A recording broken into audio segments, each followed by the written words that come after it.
Hey guys, everyone, or maybe just Becky. So this is the mock FBA BIP meeting for Lily. We're going to go with Aldrin as the last name. And Lily is a 6th grade student at Shepherd Middle School. She just turned 11 years old. She is a student with autism and ADHD and oppositional defiant disorder and anxiety disorder. So she is just a bag of interesting and fun, and a very complicated case, but we'll get to that. So her strength is that she has a very kind heart, and she really cares deeply about the people that she lets into her life and that she trusts. So once you show her that she can trust you and that you are a consistent person in her life, then she loves you forever. She really loves using the computer, especially for preferred activities like Monster High and for researching Sarah Winchester. And she's able to comprehend and read at grade level, which is fabulous. Her weaknesses: she displays challenging behaviors, particularly aggression towards other students, and she runs from classrooms, and she shouts out. So she struggles with impulsivity and also with expressing her ideas and communicating. So the data that I collected, I did parent interview, student interview, and of course the observations. With the parent interview, her grandma was actually kind of upset with the interview form that we had, and she felt that it wasn't really very tailored to students with disabilities, so she pretty much chalked up most of Lily's behaviors to her disabilities, and gave those as most of the reasons. She also said that Lily does not do bad things because she wants to. She does them as a result of her disabilities because they make her to. And I thought that was a really interesting connection with Ross Greene, and also with the book that we read, because she's not choosing to be a bad kid, it's just something in her brain and her body is making her make these choices. In the interview I did with Lily, it was really interesting. It was a struggle to get a lot of answers from her, for sure, but eventually I was able to get a couple sentences on why she thought a lot of these behaviors were occurring.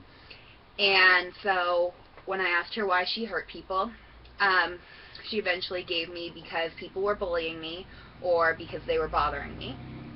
That's all the explanation I got. When I asked why she left class, why she would run from her classes, she said she didn't want to do it, it being the work or whatever a teacher is asking her to do, or she, meaning the PE teacher, or her college and career teacher, who's also her English teacher, didn't help me. So when her teachers didn't help her and didn't give her the attention, she ran from the classroom. And then when I asked why she didn't do her work sometimes, she said it was boring. I don't like that stuff. The teacher never helps me.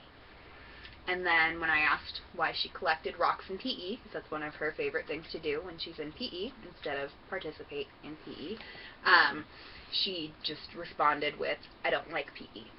And that was all that I got from that. No further explanation. It was wonderful. When I asked why she shouted out, this was probably my favorite response. She said, "It's the ADD!" So she's very knowledgeable about her conditions. And she added on to it that she likes talking to teachers. So that was really interesting. Prior to doing the interviews, and just based on my own observations and interpretations, I would have said that the function of her behavior was to avoid work and to get out of things. However, after doing the interviews and really looking more into Lily's perspective and into her parents' or her grandparents' perspective, and looking into what other people around her were saying, it appeared that while, yeah, she was avoiding work when she exhibited her behaviors, that was a perk, but it wasn't the primary motivation. So the hypothesized function of her behavior is positive reinforcement through gaining adult attention. And I saw that whenever she ran from a classroom, someone was chasing her. So she was getting someone to be like, "Oh, Lily, come back! Lily, come back!" She would run to a classroom, and a teacher would say, "Lily, why are you here? Lily, you need to go back to your classroom." So she'd get multiple adults interacting with her whenever she would do these things, because running away and running from a classroom is a very serious thing, and adults take it seriously and give her a ton of attention because of that. So my proposed intervention, or functional equivalent replacement behavior, is that in order to gain adult attention in a positive way, Lily will learn ways to self-identify when she needs help or when she wants attention. Because I do think that there is a reason that avoiding work is a perk of her behavior. Like I said, I don't think it's the main reason, but I think it does have something to do with it, so I think asking for help should factor into the conversation. And she also has not been taught how to use self-monitoring tools yet, and for an 11-year-old in 6th grade, I think that's a really key skill for her to be learning.